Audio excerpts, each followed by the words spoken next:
अस्सलामुअलैकुम। हैप्पी किसान पाकिस्तान तो खुश आमदीद दोस्तों। आलू के हवाले नाल वीडियो लैके तुहाडी खिदमत च हाज़र हाँ जी।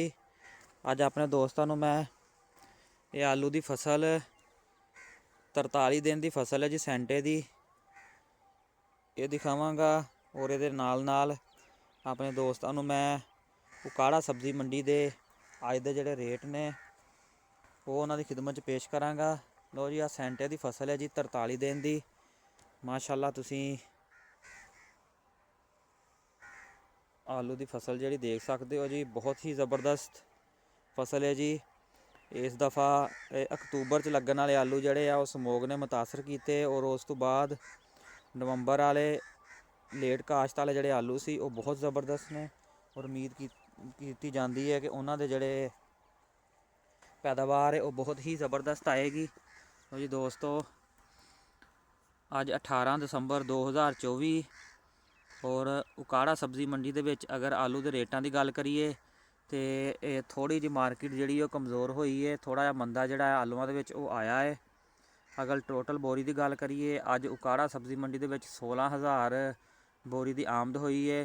रेट जोड़ा थोड़ा जहा डाउन होया, उसकी एक ये वजह है कि लोगों ने बहुत ज़्यादा पैमाने पर जोड़ा आलूआं की पटाई शुरू कर दी, और डिमांड और सप्लाई के नाल रेट का जोड़ा तलक वो हुंदा है, और सप्लाई जी वधन के नाल रेट थोड़े जे नीचे आए हैं।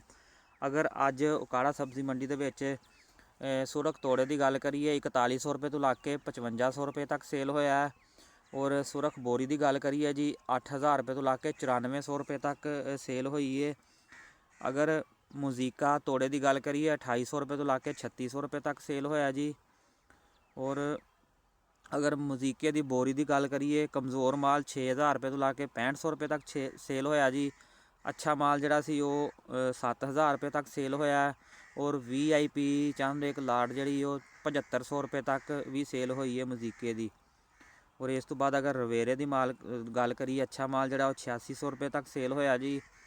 और अगर गोली की सफ़ेद गोली की गल करिए बोरी 4000 रुपये की सेल हुई है, और तोड़ा जड़ा है 2000 रुपये का सेल होया है।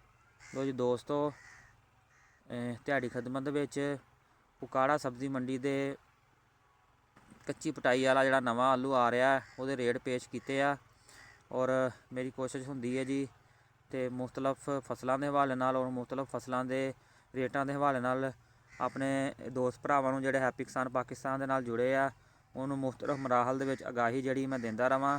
अगर वीडियो अच्छी लगे इन्हूं लाइक और शेयर कर देना, और मैं रिक्वेस्ट करांगा जिहड़े दोस्तों ने हजे तक हैप्पी किसान पाकिस्तान को सबसक्राइब नहीं किया वो हैप्पी किसान पाकिस्तान सबसक्राइब कर लो, बैल आइकन दबा लो, ताकि मुख्तलिफ फसलों के हवाले नाल और मुख्तलिफ फसलों के रेटां के हवाले नाल वीडियोज़ जिहड़ियां हैप्पी किसान पाकिस्तान से अपलोड होंदियां ने तुहानूं बर वक्त देखने को मिलदियां रहन। अल्लाह हाफिज़।